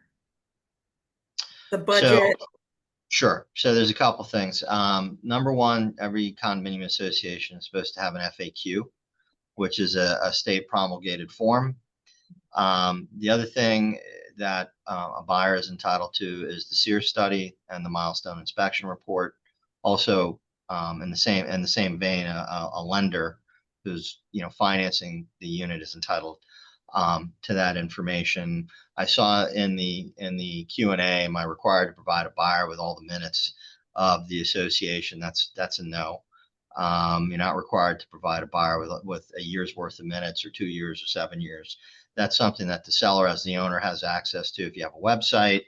And starting in January of next year, condos and with 25 units or more are now going to have a website requirement, which is going to capture a huge number of associations that weren't caught by included in that 150 unit requirement. So chances are most of this information is going to be accessible by the buyer through the seller, who's the current unit owner member. If a questionnaire, if a lender is looking for a questionnaire to be filled out, then the association has a right to charge a reasonable fee for that. And there's a statute in 718-112 talks about you can charge $150 plus reasonable attorney's fees to respond to the questionnaire if you need legal assistance to respond. And then I think possibly the audit report. I can't remember off the top of my head if the audit report is also, I think that's also something that now can be requested by a buyer. Thank you. And again, that would be on the, if you have a website, presumably your audit report, if it's available, is on the website already. Right. So. And for you and Nicole, can you guys clarify what the separate bank accounts need to be for SERS and non-SERS reserves? Well, I think the question was, is it statutorily required to have separate bank accounts? And I don't think it's mandated by statute. I think what Nicole and I are saying is we think it's a really good idea because there's all kinds of problems that can happen if you don't. And why have to go back? From Nicole's perspective as the auditor, she's going to be asking a lot of questions that could be avoided if you just have that complete separation and paper trail, right? That's exactly right. It's not required by statute. Same thing with special assessments, but it's a much cleaner financial report and the owners can read it more clear because you're going to have equity equal cash and the balance sheet is going to be much cleaner when you have separate bank accounts. And you're less likely to be accused by an owner claiming that you misspent the funds on an asset you shouldn't have spent it on. Those are things you just don't have to worry about because at the end of the day, we're all human. Mistakes happen, right? Exactly. And so, let's try to minimize the mistakes. That's, I think, also easier to assess the interest on those accounts because the statute does say the reserves and the interest has to stay in their accounts, and so if you have them together, you're earning interest, then there's some proration or something. I think that has to happen, and it's just again extra step. I didn't even consider that. I didn't either. Excellent point. Yes. Steve, there was a number of questions about the in-person meeting versus virtual meeting. Can you just clarify what's required now if they want to do virtual meetings, that kind of thing? Yeah, so basically what the state is saying is if you're going to conduct virtual meetings, you have to record them. You got to keep the recording for 1 year. You still have to have an in-person meeting option, okay? And that's at board meetings and at unit owner meetings. Okay, so like we've been talking about budgets, the budget meeting is a type of meeting where if you're going to allow owners to attend by video conference, teleconference, and in person, you're going to have to record that meeting. You're going to have to retain it. And then also with regard to membership meetings, the statute is requiring a quorum of the board to be physically present at the membership meeting if you are doing it, if you have a virtual option. I guess the point of that was to make sure that there's enough members of the board present to properly conduct the membership meeting, because they're not assuming every association has a manager or a management firm. The other thing that with the representative spoke about electronic voting. Basically, with the election process and electronic voting, the way they've changed the statute, my recommendation is you implement electronic voting the way the statute contemplates, where you have a third-party vendor administrate that process. Otherwise, you're going to have a real complicated process with, this new disclosure that's now required and being required to take back ballots by email, and owners having the right to waive secrecy so that they can get their ballots back by email. So talk to your association council about that, because from my perspective, I think it's a lot easier just to implement what's been on the books for years now, which is an electronic voting platform that's operated by a third party. Thank you, Steve. So Matt, this one's for you. How will 2026 and future year inflation components be incorporated into the annual reserve budget? And does the board have the authority to make this calculation? So most providers will include a nominal rate of inflation for future costs, as well as a nominal rate of inflation for adjustments to the annual contribution. So if you're expecting costs to go up 3% each year, then the contribution inflow to the reserve should also go up 3% each year. So that should be incorporated in your report. If not, there is a provision that says the board can make adjustments to funding to account for inflation. And so the board could make those adjustments. I would be cautious just to document your source of where you're getting the inflation, and what adjustment you made each year on the budget if you're going to do that yourself. Keep in mind too, construction inflation is not the same as cost of living. Generally, construction inflation outpaces the consumer price index. Thank you so much. And in condo land under the new law, can boards still reserve for items that have a cost of less than $25,000? Yeah, and this comes up a lot. I forgot to mention, I'm a board member in a small community as well. We reserve for everything 5,000 over it. That 10,000 is like it was the maximum. Now it's 25. You have to reserve for everything over 25. It doesn't preclude you from reserving for something that is 9,000, 8,000, 12,000 that would have a significant strain on your operating budget. That's kind of the rule of thumb that I use. If your general maintenance can't cover it, then it's probably a good idea to have it in your operating budget. Just watch for that 115%. That's all I would say. Because now it's not required if it's under 25. Correct. You could say that would be a discretionary reserve, Right. But generally those items are not going to be the ones that are putting you over 115%. Yep. Good point, though. Should an association have a traditional reserve study done if we have already had our SERS reserve done? Are both required? Should, yes. It's not required by law, though. A traditional reserve study is still not required by law. And traditional reserve study is, I don't know what the proper name is, but what we call it is a structural and a non-structural, right? So the traditional reserve study would include a lot of the things that are in your SERS. So if you're going to do a quote unquote traditional reserve study, make sure they're not double dipping and including the items that are in your SERS. Make sure it's just a non-structural study for the other side of the ledger, if you will. And it's best practice again, but not a law. Yeah, it's really, I think it's really difficult to put a statutorily compliant budget together with the proper reserve schedule if you've never had a reserve study, you haven't done one in years. I think you're going to run into problems. Agree. So Nicole, this is for you. Given multiple reserve accounts are earning interest and likely the operating account as well, how do you reflect that in your budget planning? Yes, so it has been the hot topic the last 2 years. You are subject to tax on that.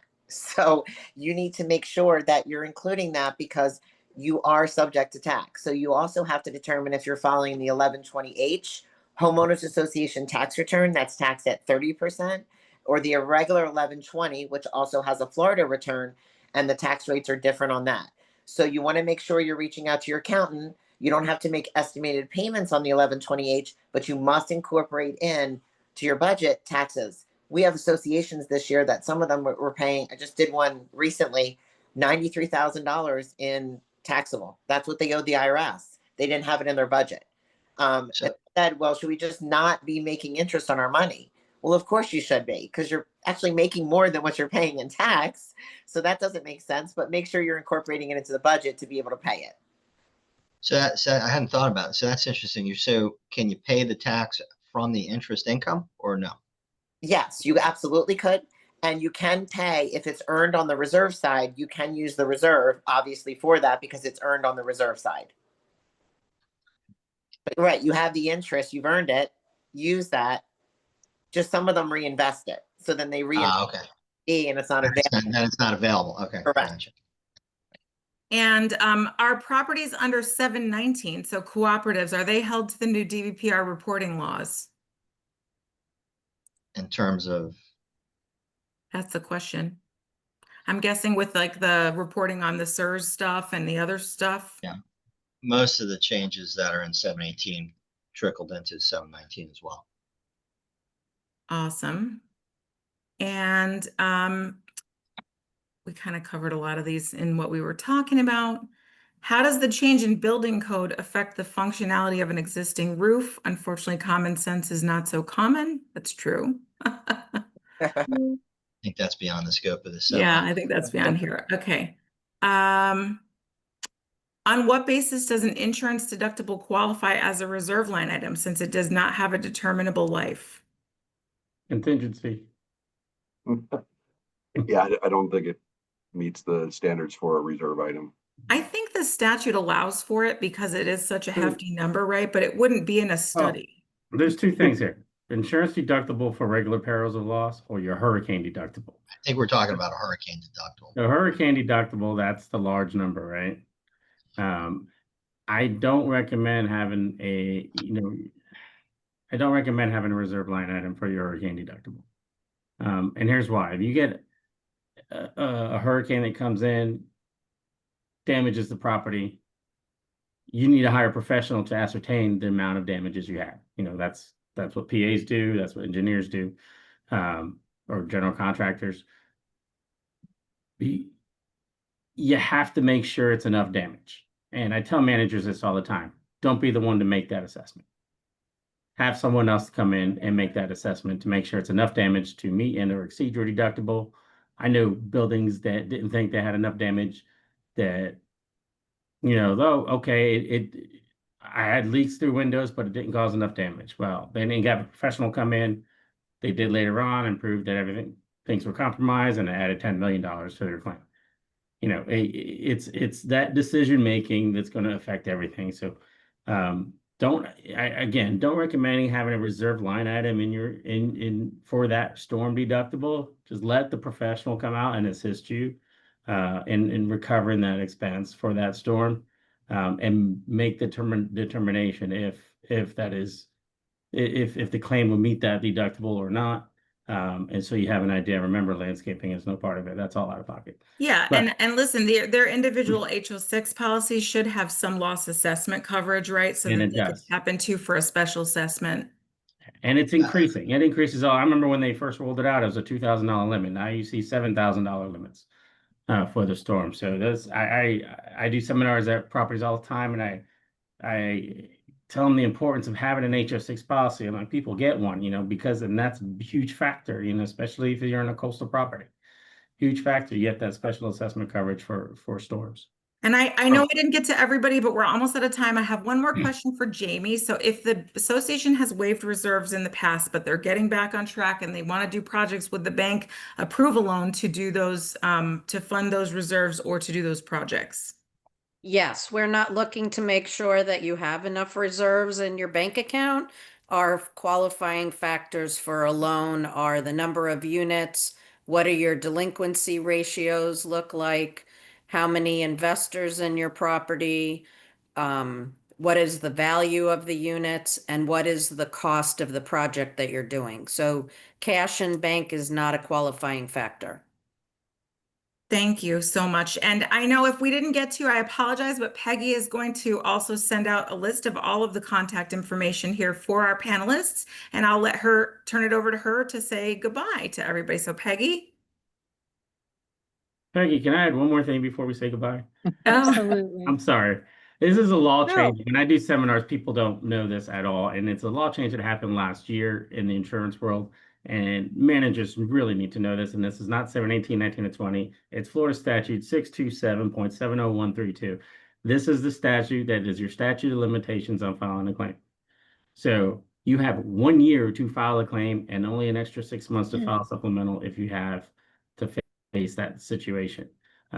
This law has changed 3 times in the last 6 years. You had 5 years, then you had 3 years, and now you only have 1 year. So this is so important. And again, I emphasize, as managers, don't make that decision to say, oh, I don't have enough damages. Let the professionals help you out. As board members, again, let the professionals help you out, because the clock is ticking. Once an incident happens, don't make that decision to say, hey, I don't need to file a claim. Just let somebody else do it for you, because you only have that 1 year statute of limitations. That's all I wanted to mention. Thanks. Well said. This is why I want to reel you in to do a class. You just did an excellent class at a Lunch and Learn, and that class needs to be heard again virtually. So I just want to thank everyone again for getting on, for the support of the webinar. I do want to also mention something, because the national rep is out. She's getting married for Vinteum.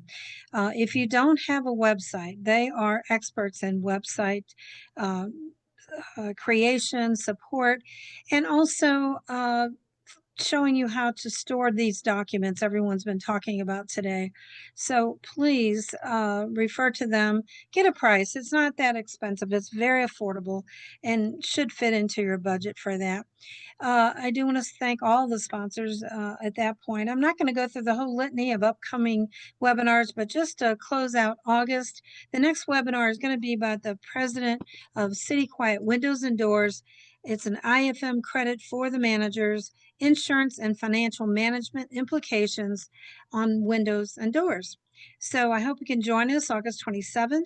And I hope you all enjoyed the webinar today. Hopefully we can do more. Nicole, outstanding idea. And Katie, outstanding delivery of being the moderator.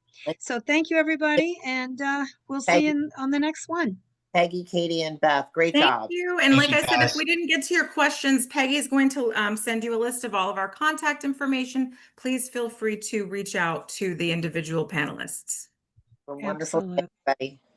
Take care, everybody. Thank you. Thank you, everybody.